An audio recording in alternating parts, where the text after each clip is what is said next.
სახელითა მამისათა და ძისათა და სულისაწმინდისათა მოგესალმებით მეგობრებო ყველას ვაგრძელებთ კითხვას სწავლას წმინდა მამის გამარტებით დაბადება თავი 42 ძველი აღთმა გაიგო იაკობმა რომ იშოვებოდა პური ეგვიპტეში და უთხრა იაკობმა თავის შვილებს რას უყურებთო Ну, იაკობი ვიცი ჩვენ, ესე იგი იოსების მამა და ესე იგი მისი 12 შვილი, ხო, იაკობის. ესე იგი იაკობის ეს სიტყვები ხო რას უყურებთო, მიუთითებს რომ ოჯახის გადარჩენა მისი მთავარი საზრუნავი არის. მუხლი მეორე, აჰა, შევიტყვე, პური იშოვება თურმე ეგვიპტეში. ჩადით იქ და გვიყიდეთ პური რომ ცოცხლები დავრჩეთო და არ დავიხოცოთო. Ну, აი ესეთი გამარტება მეგობრებო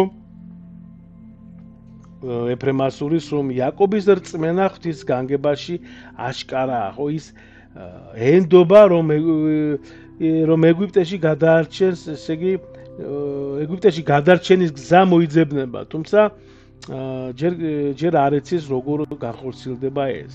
შემდეგ მესამე მუხლი. ჩავიდა იოსების 10 ძმა ხორბლის საყიდლად ეგვიპტეში. მეგობრებო, ძალიან საინტერესო და ძალიან მნიშვნელოვანი და ესე იგი ძალიან ცნობილი თავი არის ეს ძველ აღთმიდან. ყველა ცნობილი და მნიშვნელოვანია, მაგრამ ეს არის ერთ-ერთი.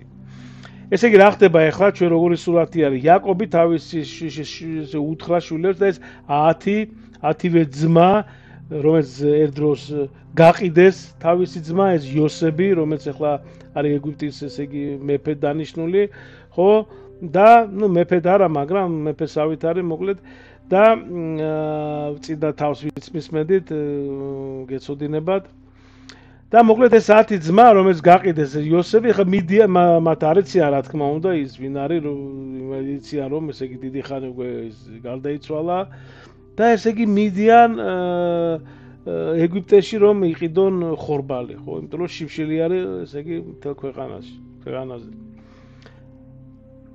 ჩავიდა იოსების 10 ძმა ხორბლის საყიდლად ეგვიპტეში.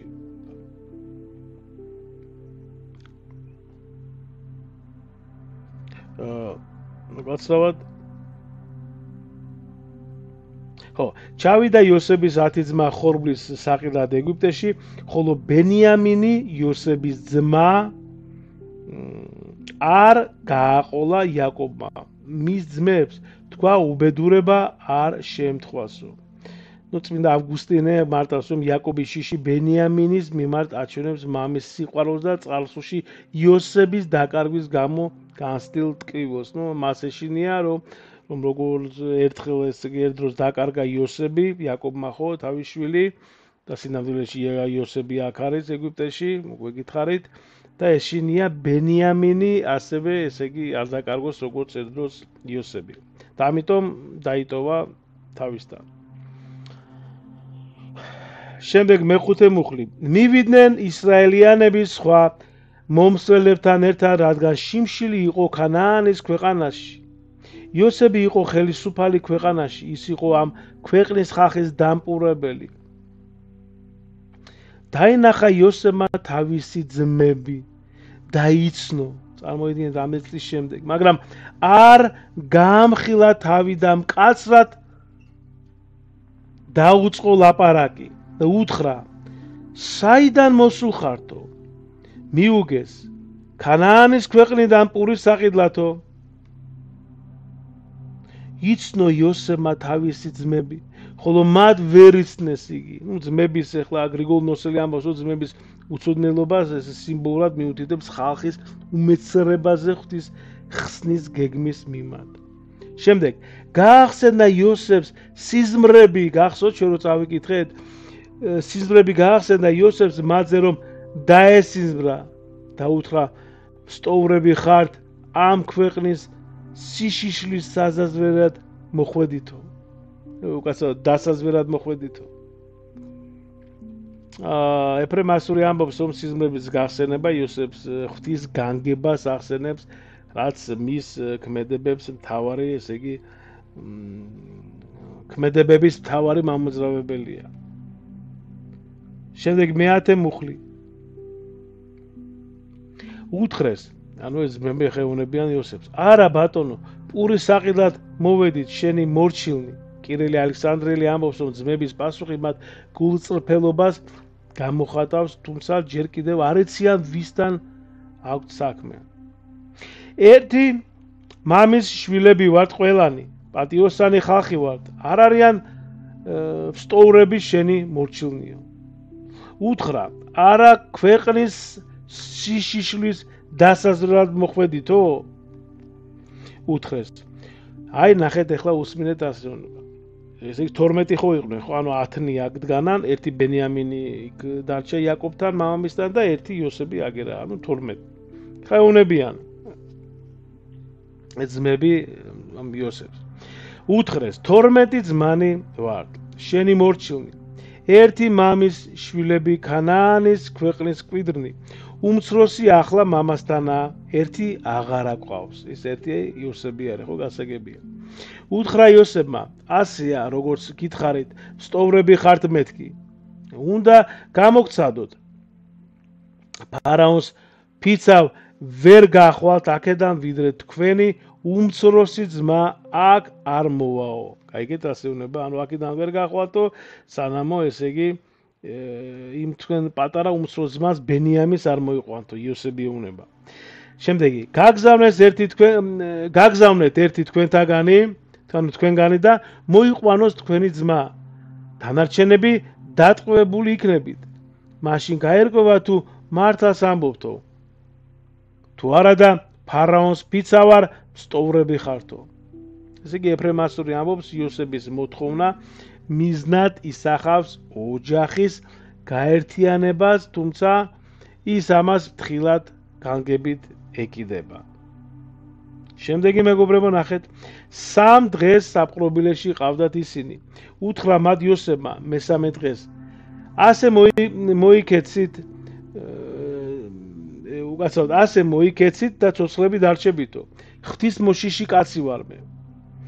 თუ პატიოსნები ხართ, დარჩით თქვენი ერთი ძმა, ანუ დარჩესო თქვენი ერთი ძმა საპყრობილეში, სხვები წადით და მიუტანეთ პური თქვენიანებსო. ნახეთ, წმინდა ამბროსი მედიოლანელი ასე ამბობს, რომ იოსები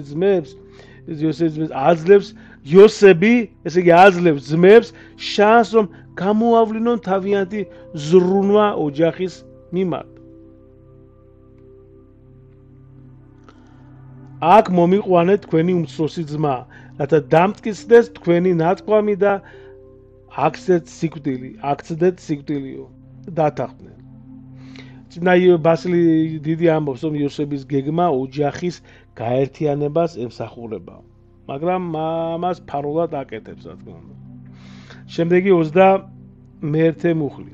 უთხრეს ერთმანეთს, მართლაც დამნაშავე ვართ ჩვენს ძმასთან, რადგან ვუყურებდით მის ტანჯვას და არ შევიბრალეთ, როცა გვევედრებოდაო, ამიტომაც დაგვატყდა თავს ეს გასაჭირიო. წმინდა ავგუსტინე, ძმების სინანული იოსების მიმართ ცოდვის აღიარების პირველი ნაბიჯია. და ჩვენ ვიცით, მეგობრებო, რომელიც თავში ვთქვი, რომ ანუ გითხარით, რომ ეს იოსების ძმება რო გაყიდეს იოსები 20 ვერცხლად, ეს მოასწავებს, გნებავთ ხატია, წინასწარ ესე იგი წინასახეობა არის, რომ ესე იგი იუდა გაყიდეს, როგორ ესე იგი იუდა 30 ვერცხლად გაყიდის ქრისტეს.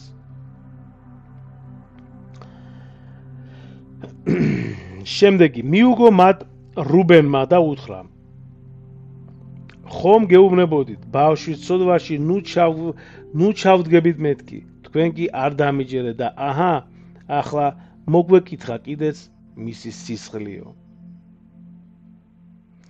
არ ეგონათ, რომ ყველაფერი ესმოდა იოსებს, რა კი თარჯიმანი იყო მათ შორის და რა თქმა უნდა იოსებს ყველაფერი ესმის, ხო?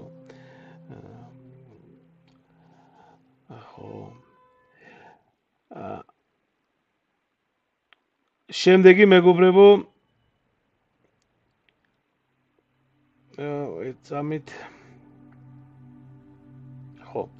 შეტრიალდა იოსები და ატირდა, ნახეთ, ატირდა. მერე მოუბრუნდა მათ და ელაპარაკა, უგასაოდ. გამოირჩია მათგან სიმონი და მათ თვალწინ დაადო ბორკილი.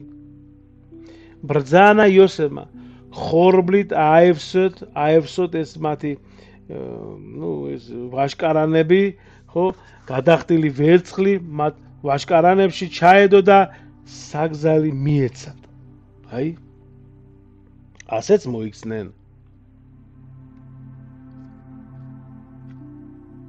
აკიდეთ პური სახედრებს და წავიდნენ. აკიდეთ ხო ეს პურები და წავიდნენ. ეხლა ნახეთ რა ხდება შემდეგ. ღამის გასათევში ერთ-ერთმა მათგანმა სახედრისთვის საკვები რომ დაეყარა, მოხსნა პირი ვაშკარანას და დაინახა თავისი ვერცხლი. ვაშკარანის პირზე დევს იგი. უთხრა ძმებს, დაუბრუნებიათ ჩემი ვერცხლი. ესე იგი ნახეთ, აჰა, ჩემს ვაშკარანში დევსო. გულზე შემოეყარა და შიშით უთხრეს ერთმანეთს, ეს რა გვიყო ღმერთმაო. აი, წარმოიდგინეთ. მივიდნენ იაკობთან თავიანთ მამასთან ქანაანის ქვეყანაში და უამბეს ყველაფერი რაც შეემთხვათ და უთხრეს. მკაცრად გველაპარაკა იმ ქვეყნის ბატონი, მსტოვრებად მიგვიჩნიაო. უთხარეთ პატიოსნები ვართ, მსტოვრები არა ვართ. 12 ძმანი ვართ, ერთი მამის შვილები, ერთი აღარა აყავს, ცოცხალი უფრო უმცროსი ახლა მამასთანაა ქანაანის ქვეყანაში. გვითხრა იმ კაცმა ქვეყნის პატრონმა, ამით გავიგე პატიოსნები ხართ თუ არაო. მომიყვანეთ თქვენი უმცროსი ძმა და დავიჯერებ რომ სტოვრები არა ხართო. როცა გადმოაცარიელეს თავთავიანთი ვაშკარანები თითოეულს თავისი ვერცხლით სავსე ტომსიკა აღმოჩნდა ვაშკარანში. დაინახეს თავიანთი ვერცხლი მათ და მათმა მამამ და შეეშინდათ. უთხრა მათ იაკობმა, მამამ, ხო? შვილები წამართვით. იოსები აღარ მყავს, სიმონი აღარ მყავს. ახლა ბენიამინი მიყავთო? ის უმცროსი შვილი, ხო, რომელიც იოსებმა უთხრა მოიყვანეთ. ანუ ბაზილი დიდი გამარტავს რომ იაკობის სასწაულკვეთილება ადამიანური სისტუსის გამოვლინება, მაგრამ ღმერთი მის განსაცდელს ესე იგი ხსნად აქცევს. შემდეგი მეგობრებო და დავრჩა ორი მუხლი. ასე უთხრა რუბენმა მამამის, ჩემი ორი შვილი მომიკალი თუ უკან არ მოგიყვანო, მე ჩამაბარე და მევე დაგიბრუნებო. წმინდა ავგუსტინე გამარტავს მეგობრებო რომ რუბენის დაპირება მის პასუხისმგებლობას აჩვენებს, თუმცა ის ჯერ კიდევ ღვთის გეგმის სრულ სიღრმეს რა თქმა უნდა ვერ ხვდება. და ბოლო მუხლი უთხრა იაკობმა, ჩემს შვილს ვერ გაგატანთ, რადგან მკვდარია მისი ძმა და ესღა შემჩაო. რამე უბედურება შეხვდება გზაზე, სადაც მიდიხართო. გამწარებულს ჩაიყვანთ ჩემს ჭაღარას შავეთშიო. გამარტება წმინდა იოანე ოქროპირის ასეთია რომ იაკობის ვარი ბენიამინის გაშვებაზე მეგობრებო მის შისა და სიყვარულს ასახავს, მაგრამ ღვთის ნება საბოლოოდ გაიმარჯვებს. გაიხარეთ მეგობრებო და ღმერთმა შეგიწიროთ, იცმისმენდით და ღმერთმა დაგლოცოთ. დიდი მადლობა.